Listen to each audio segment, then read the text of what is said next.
మిత్రులందరికీ నమస్కారం. అందరూ బాగున్నారని అనుకుంటున్నాను. హర మహాదేవ. సాక్షాత్ ఆ భగవంతుడు మహాశివుడు ఆశీర్వాదం కొరకు మురుడేశ్వర్ క్షేత్రం జీవితంలో ఒక్కసారైనా మన జీవితంలో సందర్శించవలసిన ఒక శైవ క్షేత్రం, పుణ్యక్షేత్రం. అదే మురుడేశ్వర్ కర్ణాటకలో ఉన్నది. కర్ణాటకలో అరేబియా సముద్ర తీరాన అత్యంత పవిత్రమైన ఆత్మలింగం అనే మనం కథ విని ఉంటాం కదా. ఆత్మలింగం గురించి మనం వినే ఉంటాం. ఈ ఆత్మలింగం గోకర్ణ, మురుడేశ్వర్ ఈ క్షేత్రాల్లోనే మనం కనిపిస్తుంది ఆత్మలింగం. ఆ ఆత్మలింగంతో ఉద్భవించిన ఈ మహాక్షేత్రాన్ని మనం జీవితంలోనే మనం ఒక్కొక్కసారైనా సందర్శిస్తే కనుక మన జీవనం పూర్వజన్మ సుకృతం అనుకోవాలి.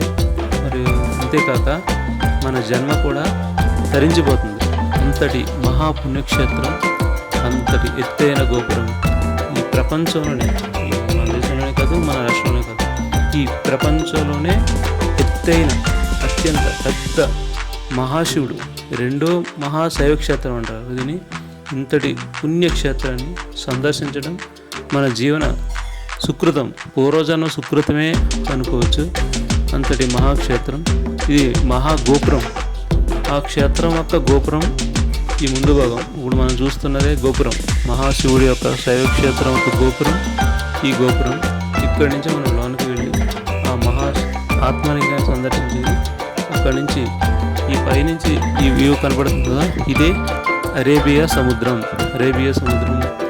ఈ సముద్రం ఎంత ప్రశాంతంగా ఉంటుందంటే అంత పైనుంచి చూస్తుంటే మనకి అచ్చు గ్రాఫిక్లా కనబడుతుంది. కానీ ఇది గ్రాఫిక్ కాదు. ఆ మహాశివుడి యొక్క ఆశీర్వాదం. మహాశివుడు దేవుళ్ళు ఎక్కడ ఉంటారో అక్కడ మనకి మనశ్శాంతి కనుక లభిస్తుంది.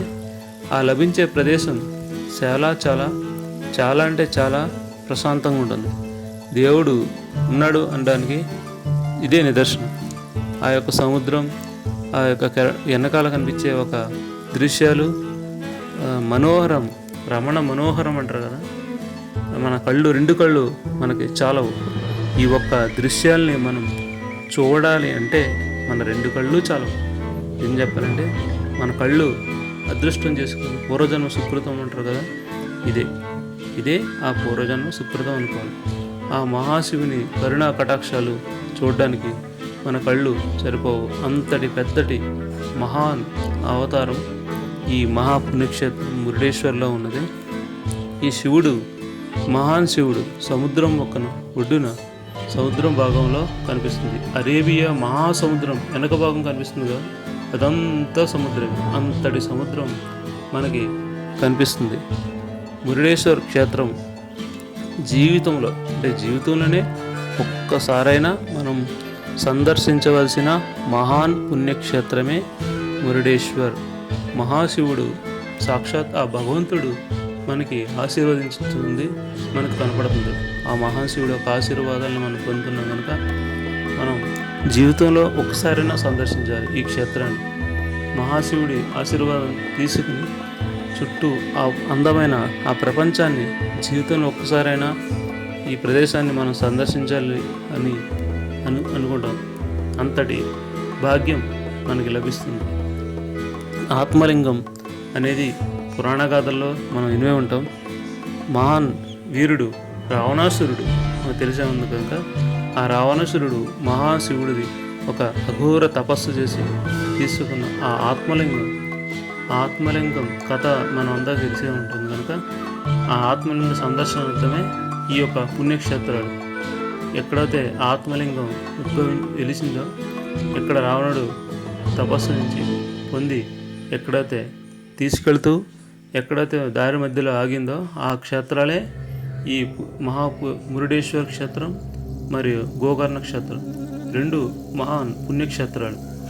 మహాశివుడు ఆశీర్వాదం తీసుకున్నటకు ఎక్కడెక్కడి నుంచో మహాభక్తులు ఎప్పుడు ఈ శైవక్షేత్రాన్ని సందర్శించడానికి వస్తుంటారు.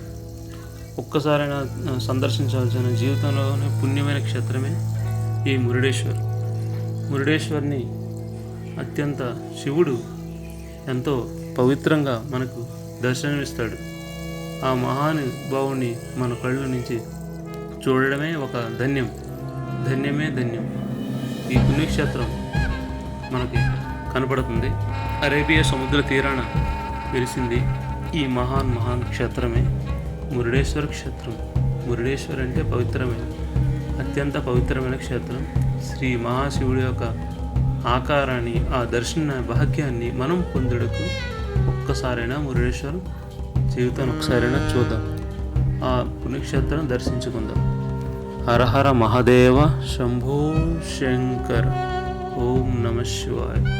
ఇదంతా ఒక సముద్ర తీరం, వెనకాల కనిపిస్తుందంతా సముద్ర తీరమే.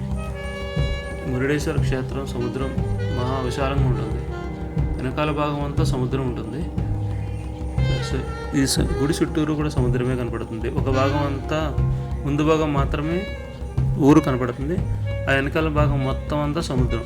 అదే అరేబియా సముద్రం దగ్గరలో ఉండే ఈ క్షేత్రం. అరేబియా సముద్రం దగ్గరలోనే, అంటే అరేబియా సముద్రంలోనే కట్టినట్టుగా కనపడుతుంది. అక్కడే వెలిసిన ఈ మహాక్షేత్రం ఎంతో విశాలంగా ఉంటుంది. చుట్టూ చూడటానికి మనకి ఎక్కడో గ్రాఫిక్స్ ఉన్నట్టు కనబడుతుంది, కానీ చాలా అందమైన ఈ ఒక్క ప్రదేశం మరియు శైవ క్షేత్రం. మహాదేవుని ఆశీర్వాదం పొందుటకై ఈ క్షేత్రాన్ని జీవితంలో ఒకసారైనా సందర్శించాలి. హర హర మహాదేవ. ఓం నమ శివాయ. ఓం నమ శివాయ.